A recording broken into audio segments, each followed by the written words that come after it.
I need a favor. Let me know in the comments what's been done right or wrong. This also helps me create better content for you all, and check out our Creepytales playlist. And now we begin. Rule number 1. Never enter the forest without offering silence. On your first step past the treeline, speak nothing for 60 seconds. The woods must not hear your name or voice before they see you. Everyone in town knew the rule. Some called it superstition, others called it sacred. But every camper, hiker, and ranger that had been up Dower's Hollow Trail since the 70s at least knew it. Don't speak for 60 seconds. Not a whisper. Not your name. Not even a laugh. It's the forest's way of seeing you before it hears you. Anything else is considered disrespect. And disrespect gets noticed. We were 5 minutes into the hike when Darren broke it. He stepped across the wooden boundary marker, hand-carved, split from age, and immediately shouted, "I am Darren Lee Mitchell and I brought snacks, mosquitoes, and vibes." The woods answered with nothing. That was the worst part. No rustling trees. No birds lifting. Just stillness, like everything had turned to glass. We hissed at him, told him to shut up. He just laughed, tossed his pack over one shoulder, and said the rule was a creepypasta with too much commitment. It wasn't even funny. It was eager. The rest of us, Kate, Aaron, and me, stood just outside the treeline, staring. Then Kate checked her phone's timer. "Start now," she said. "Don't move until it hits 60. So we waited. Quiet. Respectful. The timer beeped. We stepped forward as one. Darren was already ahead, jogging up the bend, grinning like an idiot. I shouted after him once, quietly, but he didn't turn. We figured he was just being dramatic. He always needed attention. But when we reached the first clearing 3 minutes later, Darren was nowhere in sight. His pack was leaning against a tree. Open. Half unzipped. Still full of snack. And the water bottle next to it was still sweating. Fresh. Recent. But the trail ahead? Undisturbed. Like he'd never stepped forward at all. We called his name. First like it was funny. Then like it wasn't. The clearing ahead was flat, open. No brush to disappear into. No side trails. No cliff.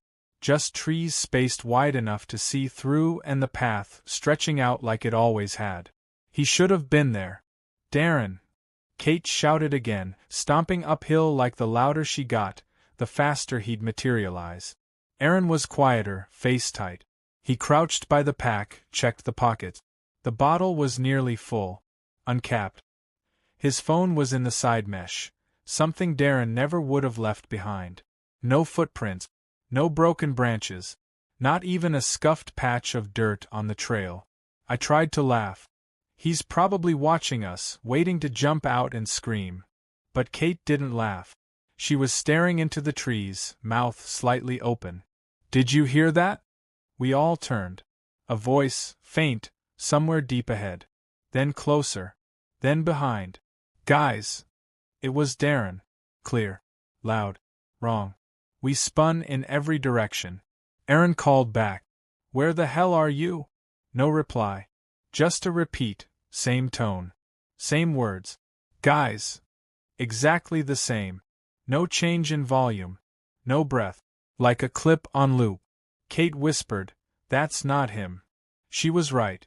Because then we heard it again. "Guys!" But not from one direction. From two. Overlapping. A full second apart. One ahead. One behind. Then, again, closer. Same word. Same exact inflection. Like it was practicing. Aaron grabbed my arm. "That's not him." No kidding. We turned back the way we came, but the path behind us looked off. Trees felt wider. Shadows longer. We never found Darren's footprints, but now we were hearing ours. Soft. Measured. Pacing the clearing after we stopped moving. Matching our rhythm. Except there were only 3 of us now. And 4 sets of steps. We should have run. We should have dropped everything and bolted back to the car, rules be damned. But that trail behind us? It looked like it remembered something we didn't give it. Aaron muttered, "Why does the dirt look wiped?" And he was right. The trail wasn't just empty, it was smoothed over. Like something had erased it behind us. But then we heard Darren again. Closer. Kate? Aaron? Hey guys. Same voice. But different this time. Not just the words. The tone. Too casual. Like he was just joining the hike again. Like we hadn't spent 40 minutes screaming his name through the woods. Kate stiffened. She clutched her hands to her chest and whispered, "That's exactly how he sounded the night we met." That sentence. The same. Aaron took a shaky step back. He never said that today. We turned. And there he was. Darren. Or something shaped like him. Standing between two pines on the far edge of the clearing. But not stepping out. Just present. His skin didn't look real. Too smooth. Too dry. Like fabric stretched over bone. His smile, perfect. Too perfect. Like a copy. "Guys," he said again, cocking his head just slightly. And we realized, he hadn't blinked once. Not in the 30 seconds we stood frozen. Then Aaron did something stupid. He said his name. Out loud. "Darren." The thing tilted its head. Then whispered back. "Aaron." It didn't say it the way Darren ever would have. It said it like a test word. Like something trying on a new mask. Kate pulled me backward. I turned to look, and when we looked back, Darren was gone. No movement. No crunch of leaves. Just air. And a faint echo from behind us, this time in my voice. "Hey, Kate." Only I hadn't said a word. Rule number 2. Do not burn cedar wood after dusk.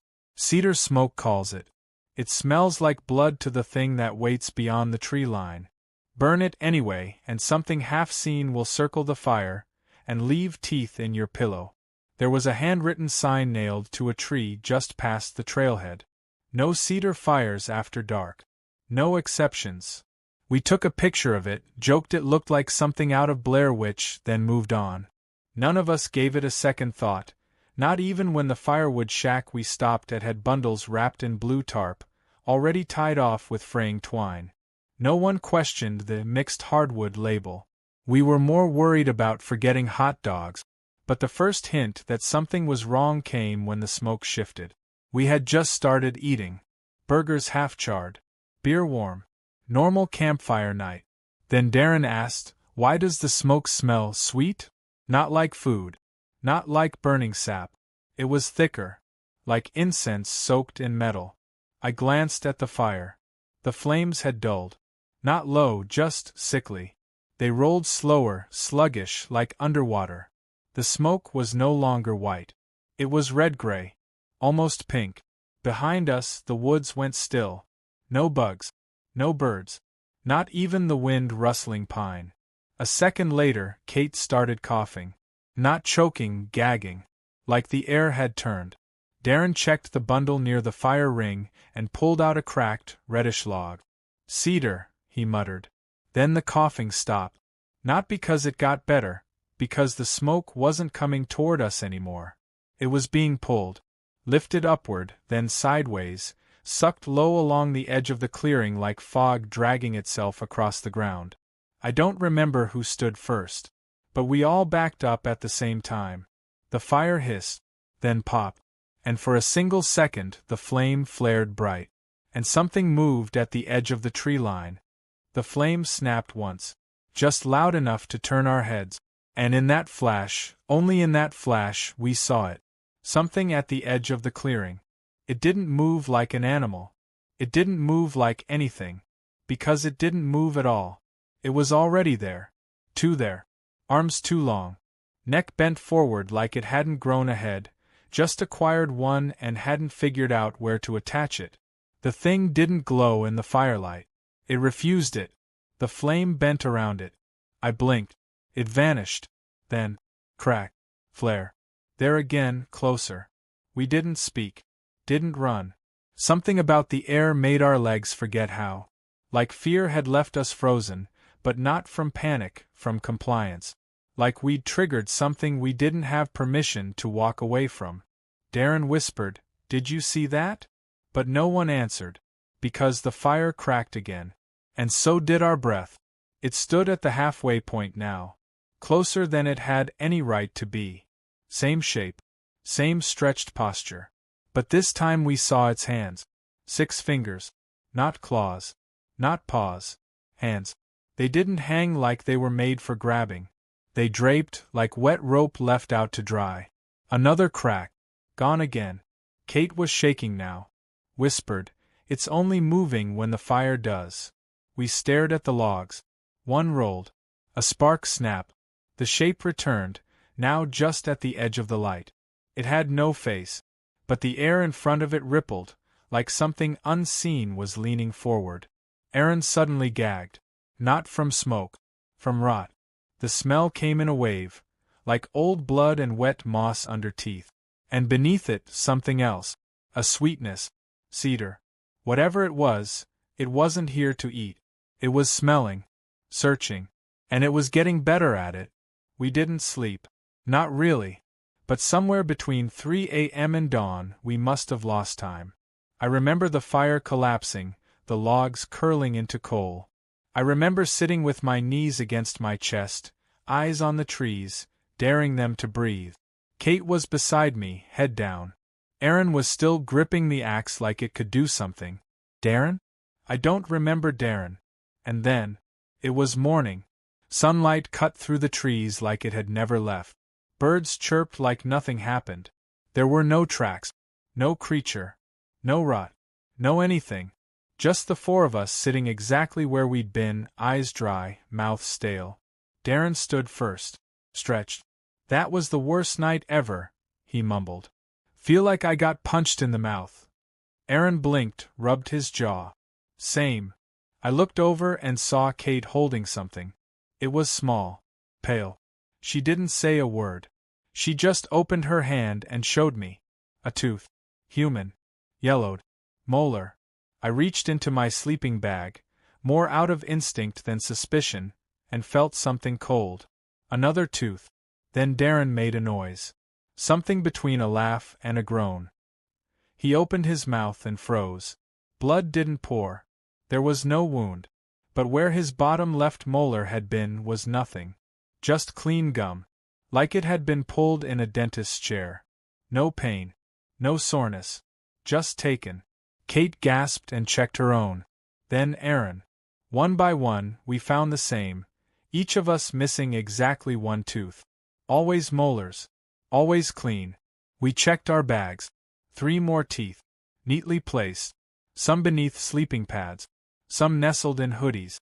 But always in places you'd feel them. Like gift. Or warnings. And that night, after we hiked out in silence, Aaron texted us a photo from his truck. He'd unwrapped the last log bundle we hadn't burned. Stuffed between the cedar slats was a note. Etched into the wood grain. "Smells like you now. We never lit another fire. Rule number 3. If you hear a second campfire crackling, do not look for it. There is only 1 fire. If you see or hear another, it's bait. Break this rule, and your body may return to camp, but your face won't be yours." The ranger didn't hand us a map. He handed us a rule sheet. Typed. Laminated. Oh. Kate laughed at it. Drew a skull beside Rule 3. "Do not investigate a second fire," she read aloud. "Yeah, okay. We brought our own wood. 1 lighter. No accelerant. Set up just off Trail 14, between 2 ridges that were supposed to be closed but weren't taped off. Eli made camp the way he always did, fast and perfect. Mason staked the tent, I cooked. Kate sipped cheap boxed wine and read the rest of the rules aloud like campfire stories. We only made 1 fire. Only 1. So when we were settling in, plates half full and the sky blackening with stars, and another fire started crackling behind the hill, we all froze. Same sound. Same pitch.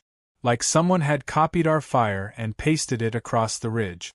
Kate stopped mid-sentence. "You hear that?" "Wind," Eli said. But Mason shook his head. "That's a fire. Not wind. You can hear the pops. The way it eats the wood." It didn't flicker into view. Didn't cast light onto the trees. But we heard it. The slow rise and fall. The breaks. The exact same kind of wood we were using. We all looked toward it. No one moved. It stayed steady. And then, pop, one sharp crack. The same moment our fire cracked. Like they were synced. Like something just confirmed where we were. I turned to Eli. His face had gone pale.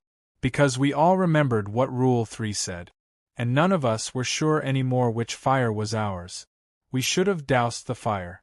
Should have curled up in the tent with blades drawn and flashlights on. Instead, we did what you do when you're scared but trying not to admit it, we got quiet. Too quiet.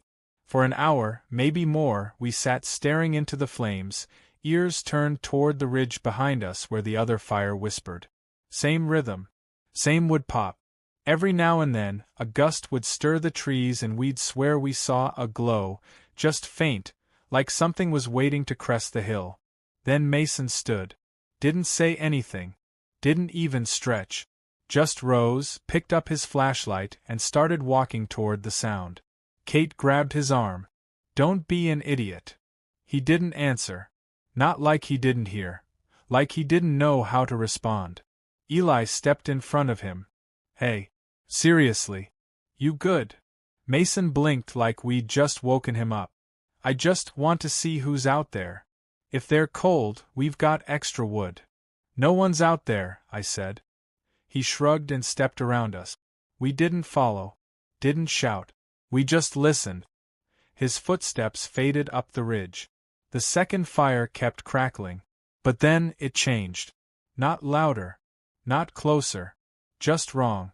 Like it was mimicking the sound of fire without being one. A little too even. A little too slow. Like someone pretending to burn logs with their mouth. 5 minutes passed. Then 10. And then Mason returned.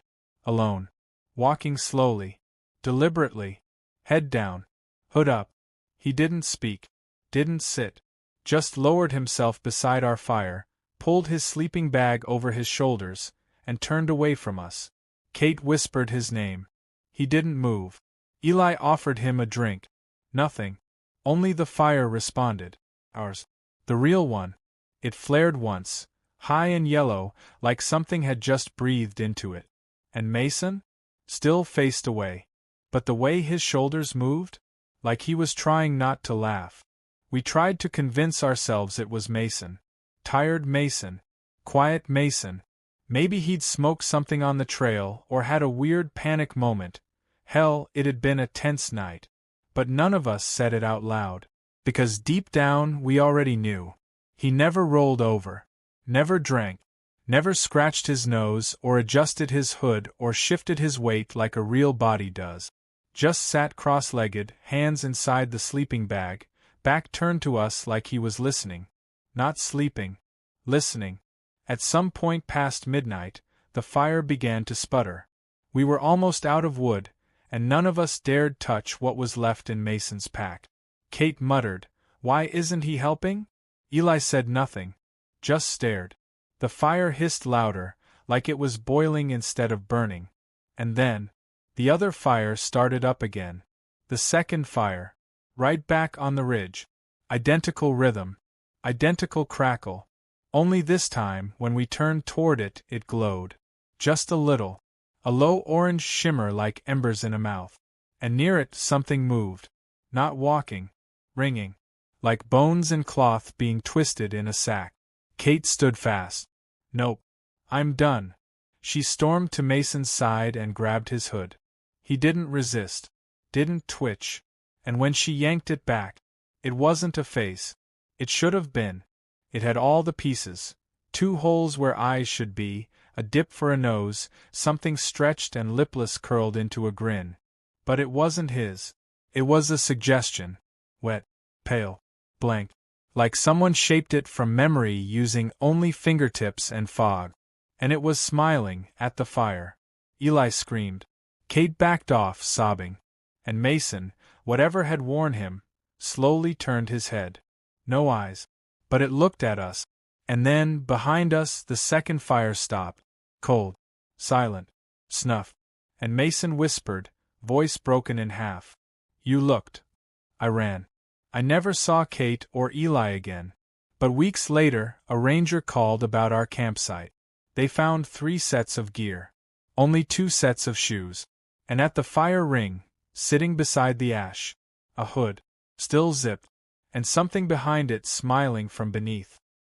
Rule number 4. Zip your tent from the outside before dawn. It doesn't need an invitation, but it respects boundaries, barely.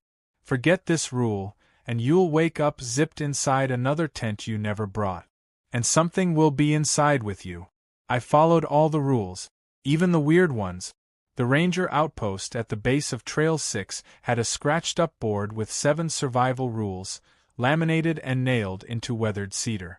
Most were standard: no fires near the ridge, don't hike alone, bury your trash. But rule number 4 stopped me cold. Zip your tent from the outside before dawn. Someone had underlined "before dawn" 3 times in red Sharpie. And someone else had written below it in pencil. It knocked. Once. I took it seriously. I was solo camping for the first time. I had a fresh tarp, prepackaged meals, a survival knife I didn't know how to use, and enough gear to embarrass a whole REI. But I followed the rules. My tent was zipped, top to bottom. Double-checked. I even tied the loops together with cord just in case. I went to sleep with rain ticking softly overhead and my flashlight tucked under my pillow. I woke up in darkness. Not early morning darkness. Wrong darkness. The kind that feels thick. Airless. I reached up to unzip the tent. But the zipper was on the inside. And it wasn't my zipper. The teeth were plastic, not metal.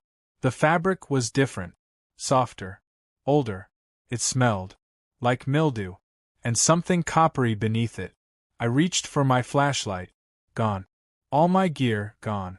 Except my sleeping bag. Except me. I ran my fingers across the tent wall. Canvas. Heavy. Not the nylon I brought. I pressed my ear to the side. No rain. No birds. But behind me, in the far corner of the tent, I heard something shift. Not big. Not loud. Just a slow, gentle drag. Like someone repositioning. Someone trying not to wake me up. I didn't scream. Didn't run. I just stood there with the flashlight in my hand, my flashlight, and watched the beam tremble against the moss. The trees were taller here. Older. Their bark was slick, their roots half exposed, and the air it didn't move. No birds. No breeze. Just me, the tent, and that rust-colored thing inside it I'd slept next to. I backed away. Found a trail, or something like one. Barely a deer path. I walked. It was hours before I reached a ranger station. Except I didn't. Because when the search team came, I wasn't with them. They found my original campsite. Perfect. Tent zipped shut from the outside, flap tied with cord, just like I'd left it. Sleeping bag empty. Fire pit cold. All my gear untouched. The ranger, a gray-bearded guy with more silence than answers, checked the logs. Then asked the others if they smelled cedar. They didn't. But he did. Then someone found it. A second tent, 50 yards downhill, half buried beneath brush that shouldn't have grown that fast. Canvas. Green. Rotted in patches.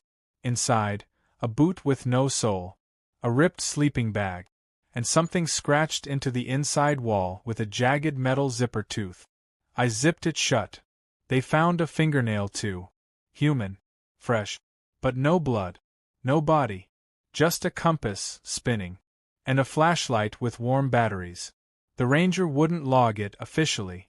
But a week later, the board at the trailhead had a new note carved beneath rule number 4. Don't just zip it. Tie it. Listen for breathing. And if you wake up somewhere else, don't unzip it at all. I'm not the one who left that message. But I think I'm the reason someone did.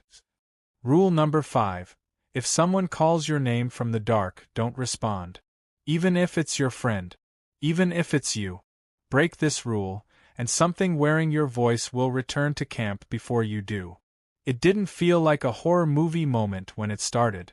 Devin grabbed the toilet paper roll, made a crude joke, and ducked into the woods with his headlamp bouncing between the trees. He didn't go far. None of us did. The bathroom trail curved behind a cluster of cedars maybe 50 yards from the tent. We could still hear each other from there. The fire was low. I was adding wood, keeping it alive while Jess and Morgan half dozed in their chairs. Then I heard it. Ty. Soft.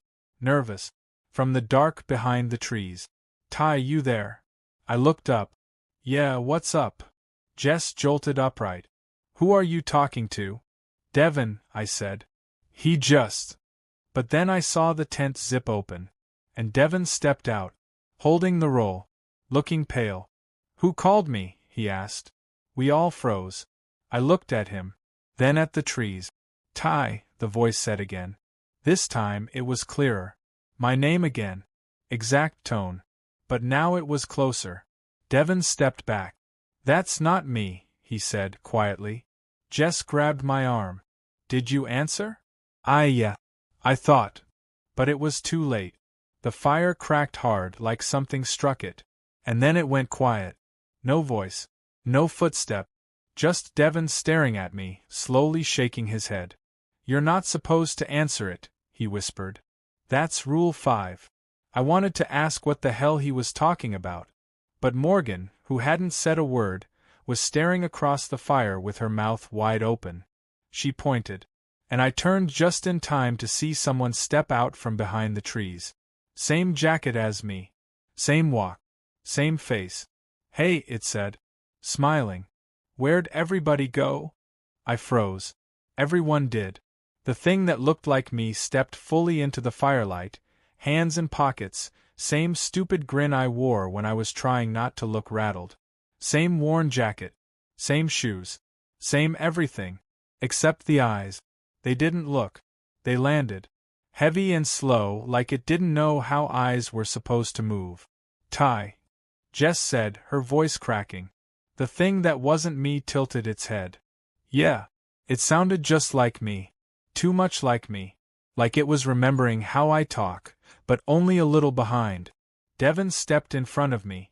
His back was to me now. Eyes locked on the thing wearing my face. You okay? He asked it. Yeah, it said. Just got turned around. You know how it is. Too casual. A beat too late. Then it added something that made my stomach twist. I lost the roll.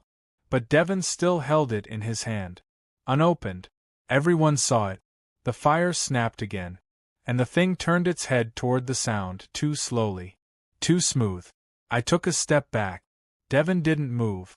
You're not Ty, he said. The thing smiled wider. I am now.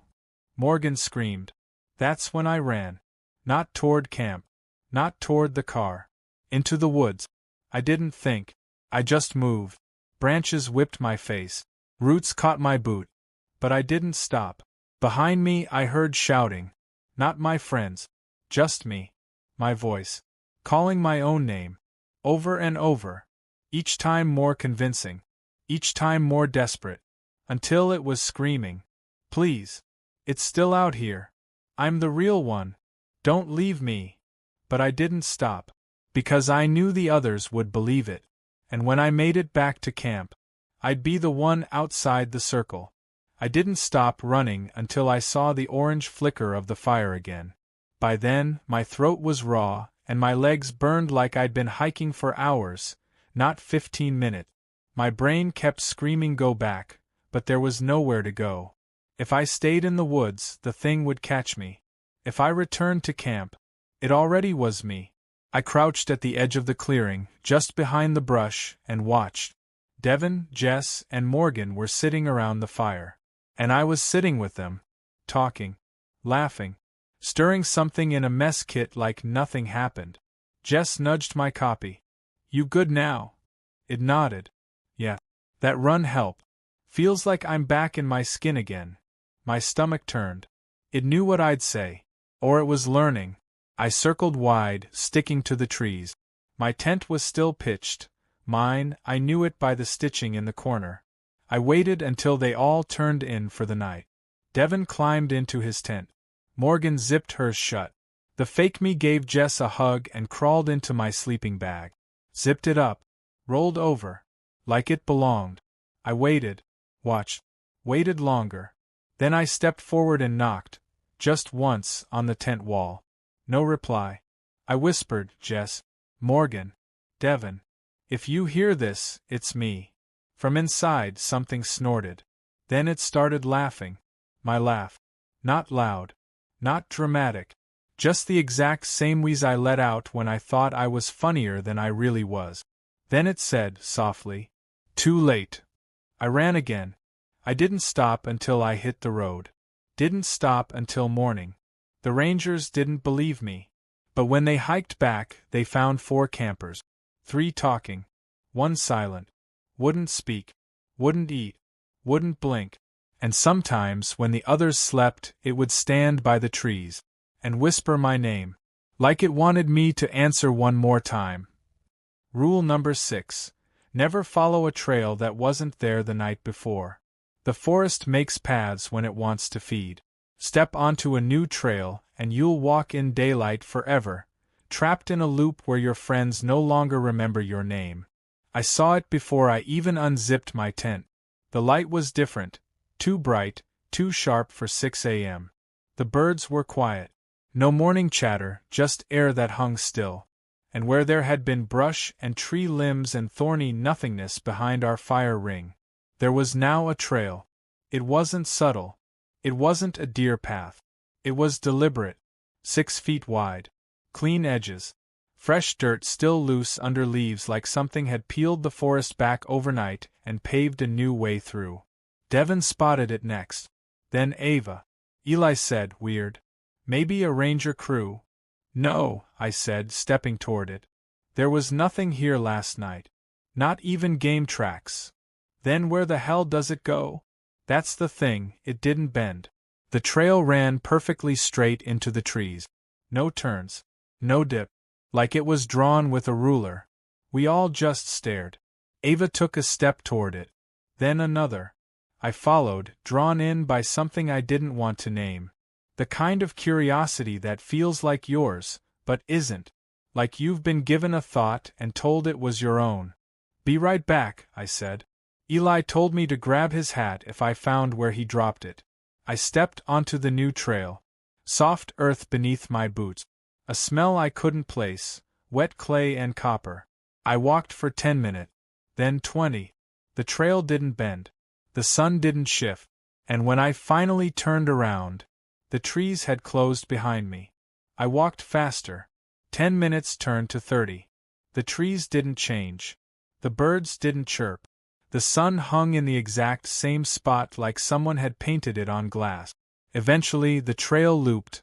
Not sharply, just a wide, gradual curve.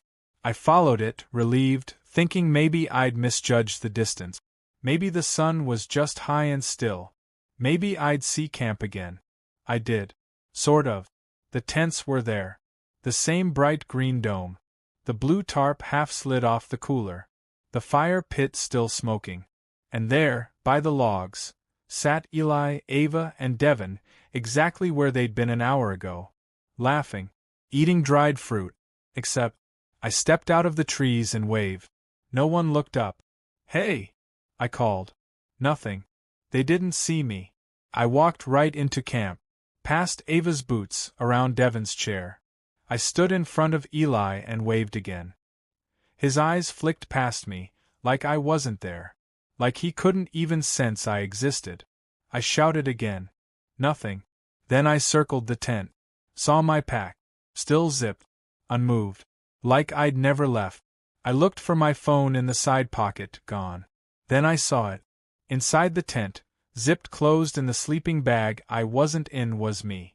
Or a version of me. Asleep. Breathing slowly. Wearing my shirt.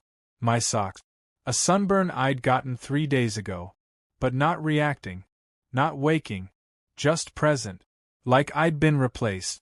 I ran back to Eli, grabbed his arm, and my hand passed through it.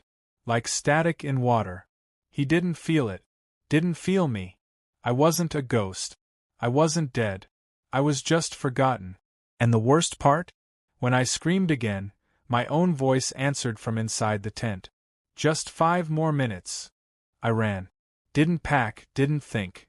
Just sprinted out of camp like I could outrun being erased.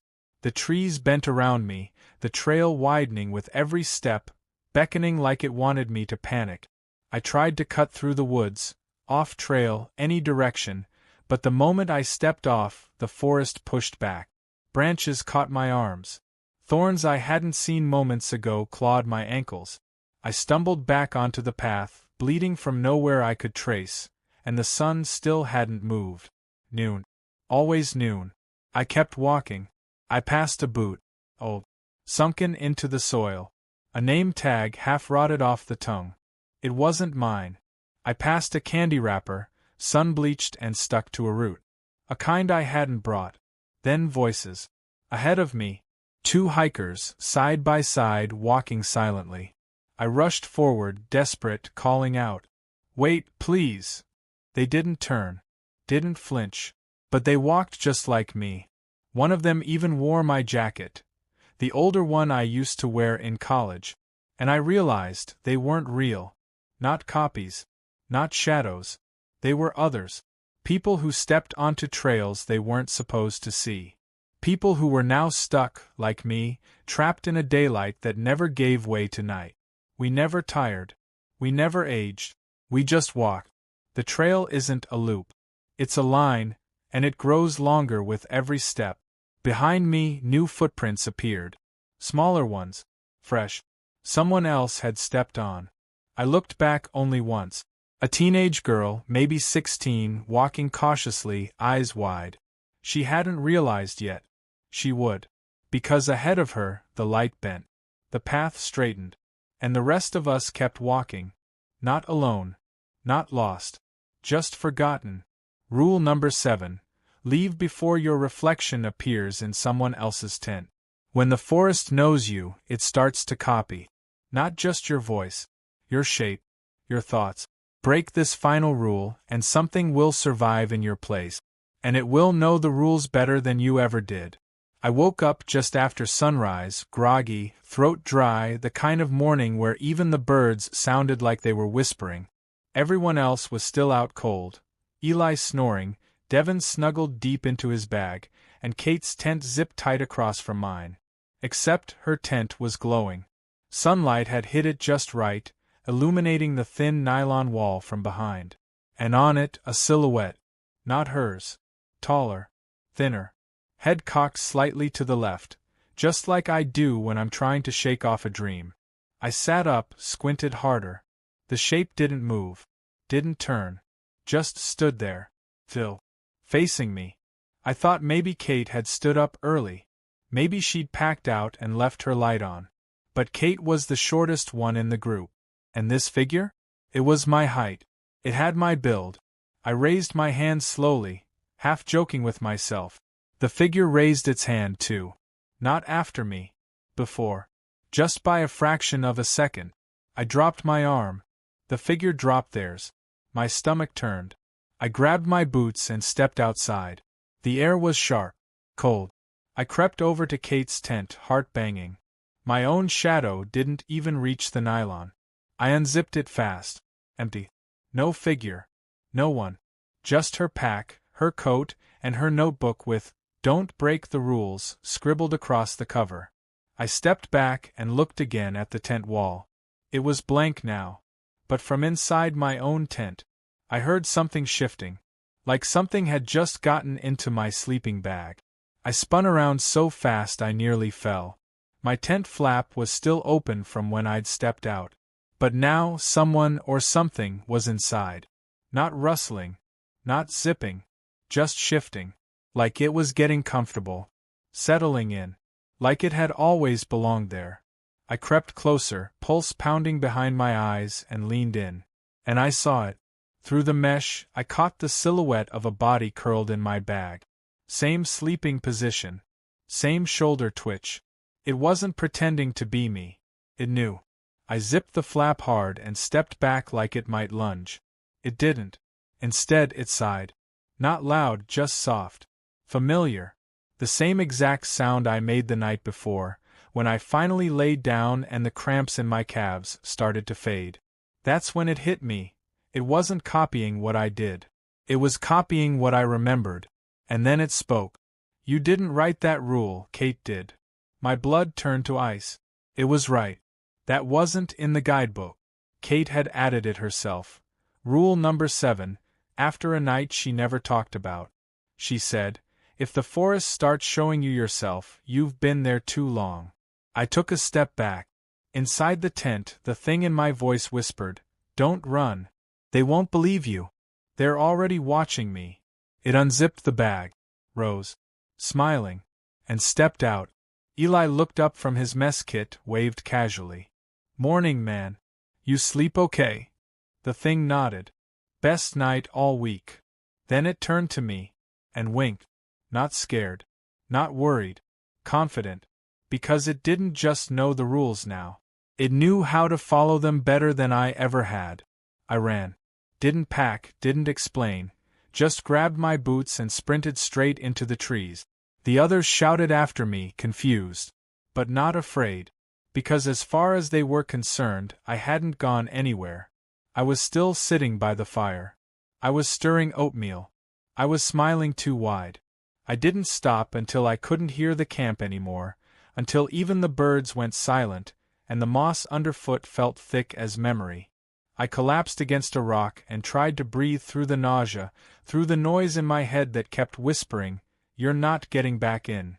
Because I knew what Rule 7 meant now. It wasn't just about being replaced. It was about being forgotten. I hiked all day. Sun never moved. I passed the same tree 3 times, recognizable only by the notch in its bark and the initials I'd carved last summer with Kate.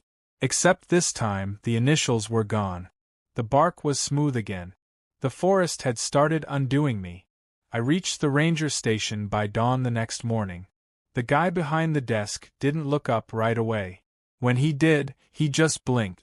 You from the group on Trail 9? He asked. Yes, I said, breathless. Please. I need help. Something's wrong. But he cut me off.